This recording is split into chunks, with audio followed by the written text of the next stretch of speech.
नांदेडमध्ये राजकीय वातावरण पुन्हा एकदा तापलं आहे। खासदार अशोक चव्हाण यांच्या वक्तव्यावरून राष्ट्रवादी काँग्रेसचे आमदार प्रताप पाटील चिखलीकर यांनी जोरदार टीका केली आहे। काम पडलं की दादांचे जोडे उचलायचे आणि त्यांच्या जाण्यानंतर टीका करायची, अशा शब्दात चिखलीकरांनी चव्हाणांवर निशाणा साधलाय। बाळासाहेबांनी उल्लेख केला, काही लोकांनी घड्याळाची टिकटिक बंद पडेल असं भाकीत केलं, करू द्या। ज्यांनी घड्याळाची टिकटिक बंद पडेल असं भाकीत केलं होतं त्यांना बंद पाडून मी लोकसभेत गेलो होतो, हे तुम्ही विसरला नाही। त्याच्यामुळे अशा माणसाने अशा पद्धतीची भाषा करावी ते त्यांना तर शोभणारी आहे। दादा जाऊन नेमके 8 दिवस झाले होते। 8-10 दिवसानंतर काम पडल्याच्या नंतर दादाचे जोडे उचलायचे आणि दादाच्या जाण्याच्या नंतर भान न ठेवता अशा पद्धतीचं वक्तव्य करायचं, हे अख्ख्या कोणाला जिल्ह्यात आवडलं नाही।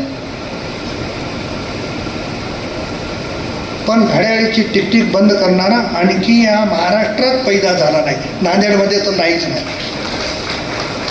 त्याच्यामुळे त्यांचं स्वप्न काय आहे? अरे समय समय की बात है, तुमको भी समय देख के चलना पड़ता है।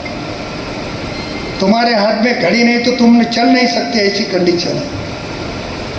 त्याच्यामुळे घडीवर जेव्हा बोलतो आपण, तुम्हाला साधी नांदेडच्या टावरमधली घडी 20 वर्षापासून चालू करता येणार झाली, तुम्ही दुसऱ्याची घड्याळ काय बंद करता?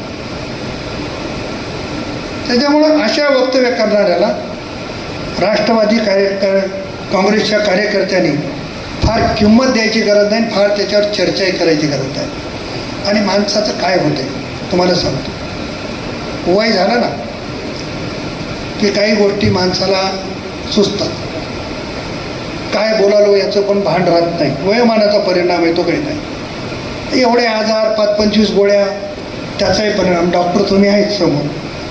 त्याच्यामुळे चिडचिड हा होणं नैसर्गिकता आहे।